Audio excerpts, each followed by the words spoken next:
বিসমিল্লাহির রহমানির রহিম।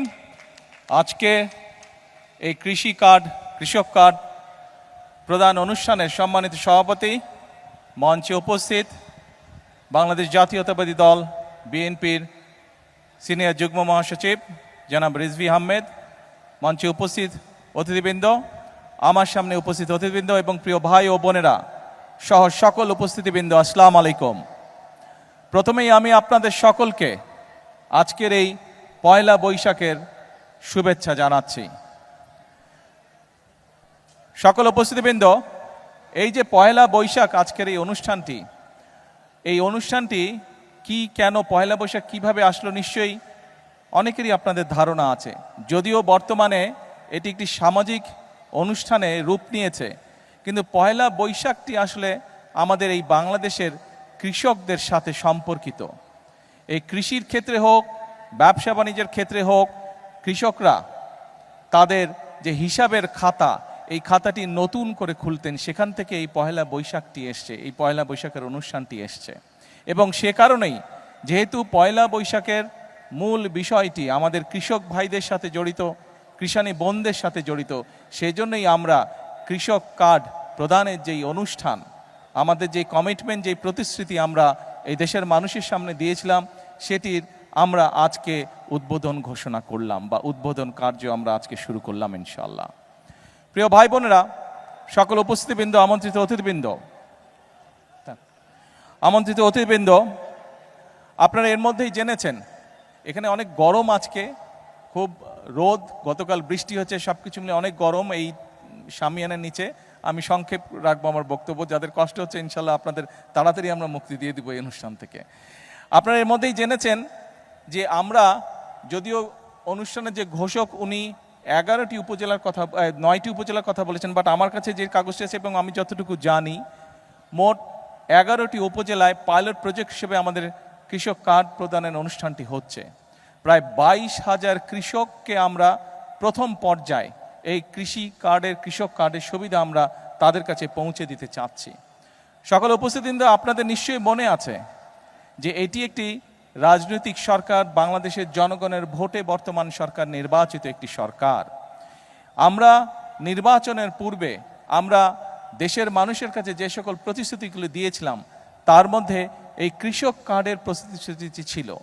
এর বাইরেও আমরা বলেছিলাম যে কৃষকদের, বিশেষ করে যাদের 10,000 টাকা পর্যন্ত কৃষি ঋণ ছিল, 25শে ফেব্রুয়ারি পর্যন্ত সেই কৃষি ঋণের সুদসহ 10,000 টাকা কৃষি ঋণ আমরা মওকুফ করব। আমরা কমিটমেন্ট দিয়েছিলাম নির্বাচনের পূর্বে।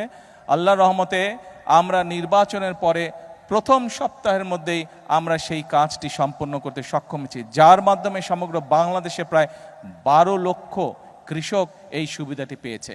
আজকে আমরা হয়তো মাত্র 22,000 কৃষককে এই কৃষক কার্ডের সুবিধা আমরা এই মুহূর্তে পৌঁছে দিতে সক্ষম হয়েছি। বাট পর্যায়ক্রমিকভাবে ইনশাল্লাহ মন্ত্রণালয়ের কাছে, বাংলাদেশ সরকারের কাছে সরাসরি কৃষির সাথে সম্পর্কিত এরকম লিস্ট করা আছে কৃষি মন্ত্রণালয়ের মাধ্যমে। সেটি হচ্ছে প্রায় 2,75,00,000 কৃষক, তাই তো না? 2,75,00,000 কৃষক। এই 2,75,00,000 কৃষকের কাছে পর্যায়ক্রমিকভাবে আগামী 5 বছরের মধ্যে পর্যায়ক্রমিকভাবে আমরা কৃষি কার্ড তাদের কাছে পৌঁছে দিব। সম্মানিত উপস্থিতিবৃন্দ, আপনাদের নিশ্চয়ই মনে আছে 1991 সালের কথা। দেশনেত্রী বেগম খালেদা জিয়া যখন সরকার গঠন করলেন 1991 সালে, উনি কিন্তু 5,000 টাকা পর্যন্ত কৃষি ঋণ মওকুফ করে দিয়েছিলেন।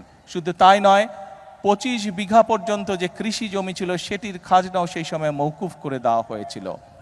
শুধু তাই নয়, শহীদ রাষ্ট্রপতি জিয়াউর রহমান সেই সময় এই কৃষকদের, আমরা দেখেছি দেশ স্বাধীনের পরে কৃষকদের ফসল ফলানোর ক্ষেত্রে অনেক সমস্যা হতো, তার মধ্যে একটি বড় সমস্যা ছিল সেচের সমস্যা। সময় মতন তারা পানি পেত না কৃষক ভাইয়েরা। শহীদ রাষ্ট্রপতি জিয়াউর রহমান খাল খনন কর্মসূচি শুরু করেছিলেন, যার মাধ্যমে আমরা দেখেছিলাম 1 বছরের মধ্যে বাংলাদেশ কৃষিতে মোটামুটিভাবে ফসলে স্বয়ংসম্পূর্ণ হয়েছিল। এবং যেই বাংলাদেশে আমরা দেখেছিলাম 1974 সালে দেশের মানুষ না খেয়ে মারা গিয়েছিল, দুর্ভিক্ষে প্রায় 7 থেকে 8 লক্ষ মানুষ মারা গিয়েছিল, সেই বাংলাদেশেই আমরা দেখেছি শহীদ রাষ্ট্রপতি জিয়াউর সময় শুধুমাত্র খাল খনন করার ফলে, কৃষক সেচ সুবিধা পাওয়ার ফলে আমরা দেখেছিলাম কৃষির উৎপাদন দ্বিগুণ হয়েছিল এবং এই বাংলাদেশ থেকে অল্প পরিমাণে হলেও বিদেশে খাদ্য রপ্তানি করতে সক্ষম হয়েছিল এই বাংলাদেশ। প্রিয় ভাই বোনেরা, সকল উপস্থিতিবৃন্দ, আমাদের লক্ষ্য হচ্ছে এই দেশের শতকরা 40% মানুষ কৃষির সাথে জড়িত। আমি আপনি আজকে আমরা যেখানে অতিথি হিসাবে আমরা যারা এখানে উপস্থিত আছে, মাঠে যত মানুষ উপস্থিত আছেন, এই মঞ্চে যত মানুষ উপস্থিত আছেন, আমি হয়তো সরাসরিভাবে কৃষির সাথে সম্পর্কিত নই, কিন্তু আমাদের পরিবারের কেউ না কেউ আছে যেই মানুষটি কৃষির সাথে সম্পর্কিত, সরাসরিভাবে এখনো সম্পর্কিত, আমাদের আত্মীয় স্বজন পরিবার পরিজনের। অর্থাৎ বাংলাদেশে আমরা যত মানুষ আছি, প্রত্যেকটি পরিবার, 4 কোটি পরিবার আছে, প্রত্যেকটি পরিবারের কেউ না কেউ কৃষির সাথে সম্পর্কিত। অর্থাৎ এই দেশের প্রধান পেশাই হচ্ছে কৃষি। আমি ব্যক্তিগতভাবে বিশ্বাস করি, বাংলাদেশ জাতীয়তাবাদী দল বিশ্বাস করে, বর্তমান বাংলাদেশের মানুষের ভোটে নির্বাচিত বিএনপি সরকার বিশ্বাস করে যে এই দেশের কৃষক যদি সচ্ছল থাকে, এই দেশের কৃষক যদি বেঁচে থাকে, এই দেশের কৃষক যদি ভালো থাকে, তাহলে সমগ্র বাংলাদেশ ভালো থাকতে পারবে, সমগ্র বাংলাদেশের মানুষ ভালো থাকতে পারবে। এবং উপস্থিতবৃন্দ, আমাদের আপনাদের ভোটে নির্বাচিত বর্তমান সরকারের লক্ষ্যই হচ্ছে কৃষককে আত্মনির্ভরশীল হিসাবে গড়ে তোলা, কৃষককে সচ্ছল হিসাবে গড়ে তোলা। সেই জন্যই এই কৃষক কার্ড আমরা দিয়েছি। এরই ভিতরে আপনারা নিশ্চয়ই অবগত হয়েছেন যে এই কৃষক কার্ডের মাধ্যমে আমরা কৃষকের কাছে চেষ্টা করব ইনশাআল্লাহ সরাসরি 10টি সুবিধা পৌঁছে দিতে, যেই 10টি সুবিধার মাধ্যমে কৃষক তার অবস্থান অনেক ক্ষেত্রেই পরিবর্তন করতে সক্ষম হবে। একটু আগে আমি আমার বক্তব্যে বলেছি যে শহীদ রাষ্ট্রপতি জিয়া রহমানের সময় সমগ্র বাংলাদেশে খাল খননের মাধ্যমে কৃষককে সেচের সুবিধার আওতায় নিয়ে আসা হয়েছিল। আপনারা নিশ্চয়ই খেয়াল করেছেন যে এই কথাটিও আমরা কিন্তু নির্বাচনের আগে বাংলাদেশের মানুষের কাছে বলেছিলাম, এবং নির্বাচন শেষ হবার পরে বাংলাদেশের মানুষের ভোটে আল্লাহর রহমতে বিএনপি সরকার গঠন করতে সক্ষম হওয়ার পরে আমরা সেই কমিটমেন্টও আমাদের প্রতিশ্রুতির কাজ শুরু করেছি আমরা, অর্থাৎ সারা বাংলাদেশে আমরা খাল খনন কর্মসূচি করে শুরু করেছি। এবং এই খাল খনন কর্মসূচি আমাদের লক্ষ্য রয়েছে, আমরা আগামী 5 বছর প্রায় 20,000 কিলোমিটার খাল ইনশাআল্লাহ খনন করব। দেশের ভিতরে অনেক জায়গা আছে যেখানকার কৃষকরা এমনকি বর্ষার সময় পর্যন্ত পানির কষ্ট তাদেরকে ভোগ করতে হয়। আমরা এই খাল খননের মাধ্যমে কৃষক ভাইদের কাছে, কৃষানী বোনদের কাছে আমরা সেই পানির সমস্যার সমাধান করতে চাই, পানি আমরা পৌঁছে দিতে চাই সঠিকভাবে তার কৃষি জমির জন্য।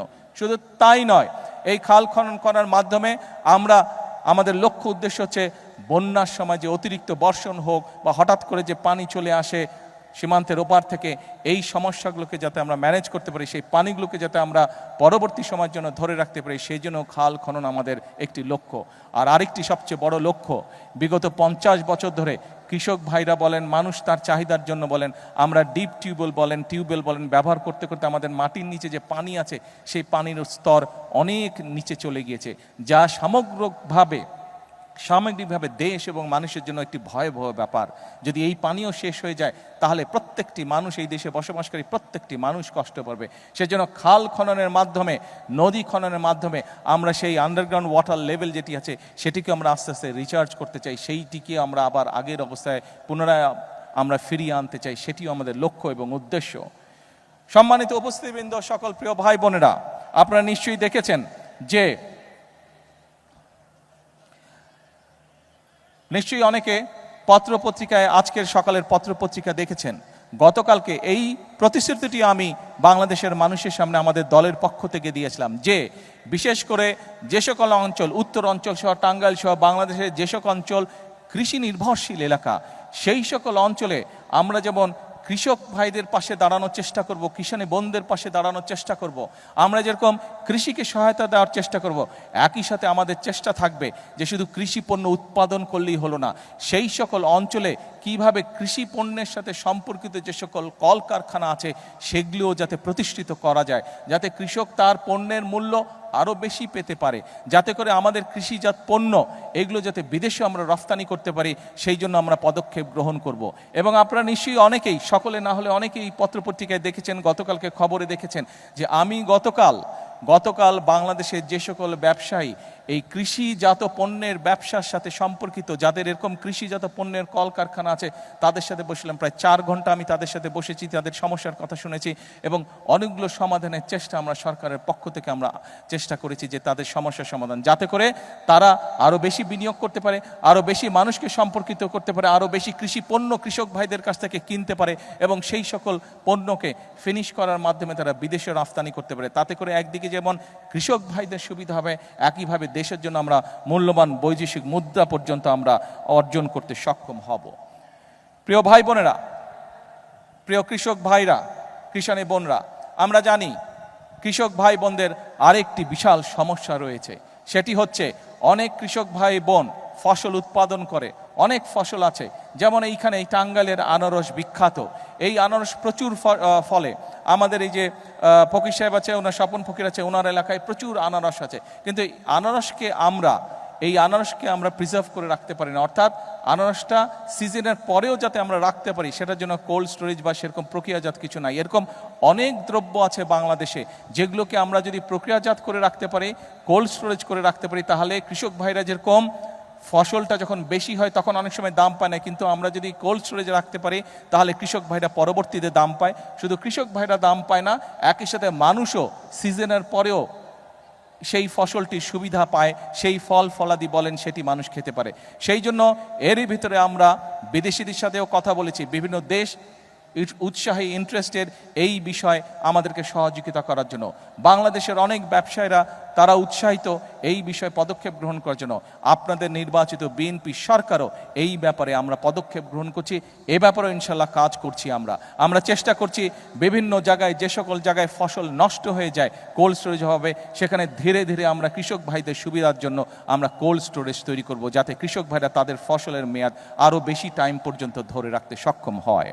প্রিয় ভাই বোনেরা, প্রিয় কৃষক ভাইরা, কিষানী বোনেরা, সকল উপস্থিতিবৃন্দ, প্রিয় ভাই বোনেরা, একটি কথা আজকে পরিষ্কারভাবে আপনাদের সামনে আমি তুলে ধরতে চাই। আমরা যদি সকল পর্যালোচনা করি, আমরা দেখব এই বাংলাদেশে একমাত্র বিএনপি সরকার যতবার এই দেশ পরিচালনার সুযোগ পেয়েছে, বিএনপি সরকারই চেষ্টা করেছে কৃষক ভাই বোনদের পাশে দাঁড়ানোর জন্য। আপনারা বিএনপির উপরে বিগত নির্বাচনে আস্থা রেখেছেন, ইনশাল্লাহ এই সরকার আপনাদের সেই আস্থার পূর্ণ মর্যাদা দিবে। আজকের এই অনুষ্ঠানে আমি বলতে চাই, এখন আমাদেরকে দেশ গড়ার সময়।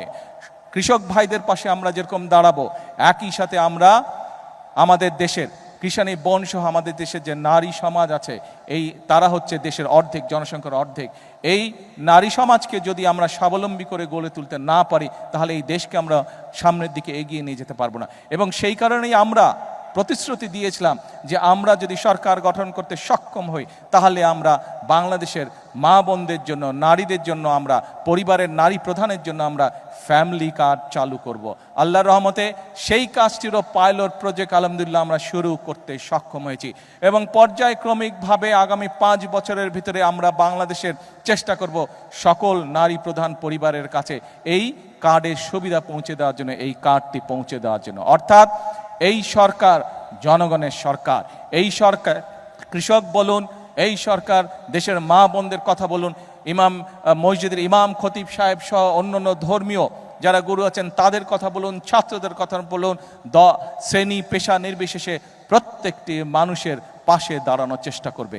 আমাদের লক্ষ্য হচ্ছে দেশের উন্নয়ন, আমাদের লক্ষ্য হচ্ছে দেশের মানুষের ভাগ্যের পরিবর্তন।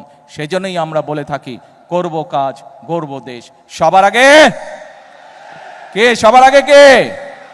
সবার আগে বাংলাদেশ। প্রিয় ভাই বোনেরা, আসুন আমরা এই দেশের প্রত্যেকটি নাগরিক, আমরা রাজনীতি করি বা না করি, আমরা কৃষক হই বা না হই, আমরা ছাত্র হই না হই, আমরা ব্যবসায়ী হই বা না হই, যে মানুষই হয়ে থাকি না কেন, যে পেশার মানুষই হয়ে থাকি না কেন, প্রত্যেকের আমাদের একটি আকাঙ্ক্ষা আছে, নিজের দেশটিকে আমরা ভালো দেখতে চাই, নিজের দেশটিকে আমরা সুন্দর দেখতে চাই। আমরা দেখতে চাই এই দেশের মানুষ নিরাপদে এই দেশে বসবাস করছে, এই দেশের মানুষ, এই দেশের সন্তানেরা এই দেশেই বড় হচ্ছে, স্বাচ্ছন্দ্যে বড় হচ্ছে, খেয়ে পড়ে ব্যবসা বাণিজ্য চাকরি বাকরি করে নিরাপদের সাথে, নিরাপত্তার সাথে বড় হচ্ছে। আমাদের লক্ষ্য সেটাই, আমরা সেই লক্ষ্য অর্জন করতে চাই। কিন্তু সেই লক্ষ্য অর্জন করা সম্ভব একমাত্র যদি জনগণের সহযোগিতা থাকে, একমাত্র যদি জনগণের সমর্থন থাকে। সেজন্যই আমরা জনগণকে সাথে নিয়ে চলতে চাই, জনগণকে পাশে রেখে চলতে চাই, জনগণকে সাথে নিয়ে সামনের দিকে বাড়তে চাই, দেশ গঠন করতে চাই। আজকে এই কৃষক কার্ড উদ্বোধন করার মাধ্যমে আবারও আমি বাংলাদেশের সকল শ্রেণী পেশা সমাজের সকল শ্রেণী পেশার মানুষকে আবারও দেশ গঠনের আমন্ত্রণ জানিয়ে আমার বক্তব্য শেষ করছি। আল্লাহ হাফেজ। বাংলাদেশ জিন্দাবাদ।